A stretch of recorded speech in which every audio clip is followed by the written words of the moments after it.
Hello' guys, good evening. কি খবৰ আপোনালোকৰ? আমাৰ যোৱাকালিৰ পৰা ইয়াত ৰাতি অকণমান বৰষুণ আহিছে আৰু এতিয়াও ধুনীয়াকৈ বতাহ বলি আছে।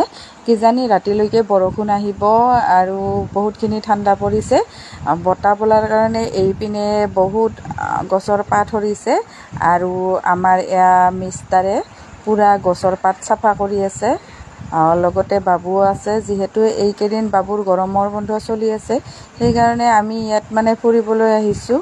আৰু এয়া বাপেক পুতেক পূৰা চাফাই অভিযানত লাগি গৈছে, পূৰা মেচ চেচ লৈ ৰেডি হৈ আছে, জুই জ্বলাব আৰু জাবৰ পূৰা দিব। মেচটো জ্বলাব জানে নে নাজানে তাৰো ঠিক নাই। তামাম মহে খাইছে আমাৰ বাবুক আজি। আৰু এয়া জাবৰখিনি ধুনীয়াকৈ জুই জ্বলাই দিল আৰু চোতালখন চিকচিকীয়া হৈ গ'ল। আৰু চাফা কৰি ৰাখিলে আচলতে ভালো লাগে দিয়কচোন, মনটো কিবা ফৰকাল লাগে।